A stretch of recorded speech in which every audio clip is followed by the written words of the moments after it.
ఒక్కసారి కొమ్మూరి గోల్డ్ కి కాల్ చేయండి. తాకట్లో ఉన్న మీ బంగారాన్ని విడిపించి మార్కెట్ ప్రైస్ కి వాళ్ళు కొనుక్కుని మిగతా డబ్బులు మీకు ఇచ్చేస్తారు. హాయ్ హలో నమస్తే వెల్కమ్ టు మనం టీవీ. నేను మీ చార్మి. మనం టీవీ ఉన్నది మన కోసం. ప్రత్యూష, సినీ యాక్టర్ ప్రత్యూష 2002లో చనిపోయింది. అసలు ఆమె చనిపోయి ఇన్ని సంవత్సరాలు అవుతున్నప్పటికీ ఇప్పటికీ ఒక్కటంటే ఒక్కసారి కూడా ఆమెకు న్యాయం జరగలేదన్న ఫీలింగ్ ప్రతి ఒక్కరిలో ఉంది. ఎట్టకేలకు సుప్రీంకోర్టు అయితే ఈరోజు దానికి న్యాయం చేసినట్టు తెలుస్తుంది. ఆమె ఫిబ్రవరి 23, 2002లో చనిపోయింది. దానికంటే ముందు సీరియల్స్, అదేవిధంగా తెలుగు, తమిళ్లో సినిమాలు చూడ్డానికి అచ్చ తెలుగు అమ్మాయిలా ఉండేది. హైదరాబాద్లో నివసిస్తూ ఉండే తిను ఒక్కసారిగా తను ఇంట్లో నుంచి వెళ్తున్నాను అని చెప్పేసి వెళ్ళింది. వెళ్ళిన తర్వాత ఇక ఇంటికి రాలేదు కూతురు. ఏమైంది ఏంటి అనేది చూస్తే తన ఇంట్లోనే, అంటే తల్లికి సంబంధించి ఫోన్లు అప్పట్లో చేసుకొని మాట్లాడి ఇక తన ఇంట్లోనే, తన నివాసంలోనే ఆత్మహత్య చేసుకొని చనిపోయింది. అయితే పోస్ట్ మార్టం రిపోర్ట్స్లలో తాను ఏదైతే పిల్స్ తీసుకుందో, అటు తను ప్రేమించిన అబ్బాయితో సహా ఇద్దరూ కలిసి అటు విష పదార్థాలు తీసుకున్నట్టుగా కూడా తెలిసింది. అయితే దాని తర్వాత ఆమెను చాలా హింసించారని, కొట్టి కూడా చంపారు అని అప్పట్లో ఫారెన్సిక్ దానికి సంబంధించిన చాలా వాదనలు వినిపించాయి.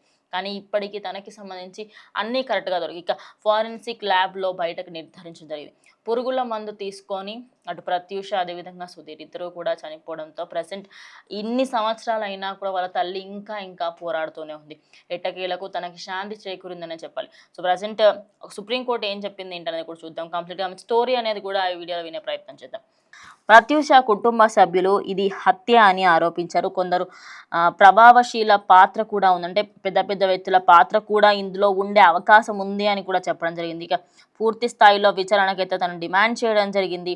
తర్వాత అటు పోలీసులు, అదేవిధంగా అక్కడ ఫారెన్సిక్ వాళ్ళు, అటు పోలీసులు కేసు నమోదు చేసుకుని దీని మీద దర్యాప్తు కొనసాగించినప్పుడు ఆత్మహత్య కోణంలో దర్యాప్తు కొనసాగించారు. కాల్ డేటా, సాక్షుల వాగ్మూలాలు, ఫారెన్సిక్ నివేదికలు అన్నీ పరిశీలించారు.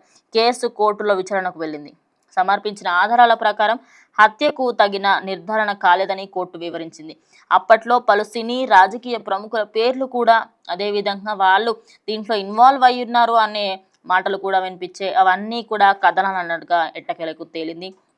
నిందితుడికి సంబంధించి సిద్ధార్థ్ రెడ్డి హైకోర్టును విధించిన జైలు శిక్షకి సవాల్ చేస్తూ శిక్షను పెంచాలంటూ సుప్రీంకోర్టును ఆశ్రయించింది ప్రత్యూష తల్లి సరోజినీదేవి. కేసు విచారణ జరిపిన సుప్రీంకోర్టు గత ఏడాది నవంబర్లో తీర్పు అయితే చెప్పడం జరిగింది.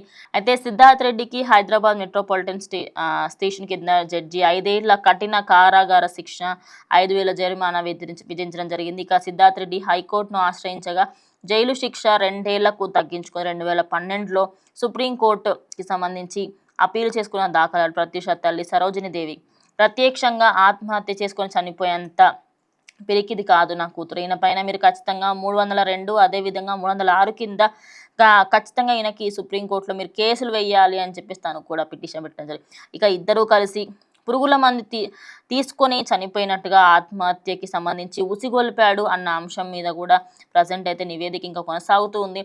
అయితే తినకి సంబంధించి ఆ వ్యక్తి ఎవరైతే ఉన్నారో, అయితే వీళ్ళ తల్లి సరోజినీదేవి ఎవరైతే ఉన్నారో సిద్ధార్థ్ రెడ్డికి సంబంధించి ఆయనే నా కూతుర్ని ఉసిగొల్పు ఉంటాడు, ప్రేమ పేరు చెప్పి నేను ఒప్పుకున్నాము. అప్పటికే ఒప్పుకున్న తర్వాత వాళ్ళ ఫ్యామిలీకి సంబంధించి, అంటే అబ్బాయి వాళ్ళ సైడ్ ఫ్యామిలీలో కూడా కొంచెం ప్రాబ్లం ఉండడం వల్లనే ఇదంతా కూడా అయిందనైతే క్లియర్గా అర్థమవుతుంది. ఒక మీడియా ఛానల్తో మాట్లాడుతూ కూడా తనంత ఒక విషయం చెప్పింది. మేమైతే చెప్పామమ్మా, మేము మా సైడ్ నుంచి మేము ఒప్పుకున్నాం, కానీ నువ్వు కెరియర్లో ముందుకు వెళ్ళు, అప్పుడు చేసుకో పెళ్ళి అని కూడా చెప్పాము. మేము మా సైడ్ నుంచి ఒప్పుకున్నాం, కానీ అబ్బాయి సైడ్ మాత్రం ఒప్పుకోకపోవడంతో ఇక వాళ్ళు నువ్వు మళ్ళీ నాకు కలవవేమో, నువ్వు మళ్ళీ నా దగ్గరికి రావేమో అని ఉసుగొల్పి నా కూతురునైతే ఆత్మహత్య చేసుకునే అంత స్టేజ్ వరకు తీసుకువెళ్ళడం జరిగింది. అదే కాకుండా సుప్రీంకోర్టు విచారణకి సంబంధించి ప్రజెంట్ సినీ నటి ప్రత్యూష కేసులో సుప్రీంకోర్టు సంచలన తీర్పు విధించినట్టుగా కూడా తెలుస్తుంది.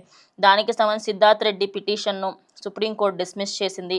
4 వారాలలో సిద్ధార్థ్ రెడ్డి ఖచ్చితంగా ఆయన కస్టడీలోకి తీసుకోవాలి, ఎక్కడ ఉన్నా కూడా లొంగిపోవాలి సుప్రీంకోర్టుకి అనే ఆదేశాలు కూడా జారీ చేసింది.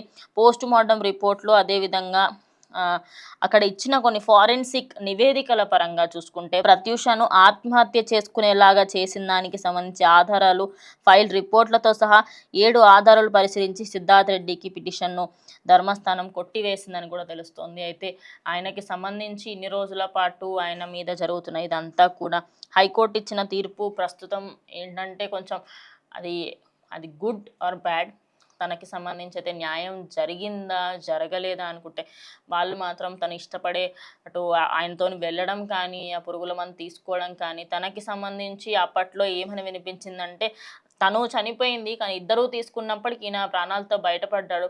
ఆయన ఇప్పటికైతే ఆయన లైఫ్ ఆయన చూసుకుంటున్నాడు. కానీ సుప్రీంకోర్టు ఇచ్చిన ఈ ఆర్డర్ మీద మీరేమనుకుంటారు? తొందరగా ఆయన మీద ఉన్న కేసు అయితే కొట్టేయడం జరిగింది. తను స్వతహాగానే చనిపోయింది.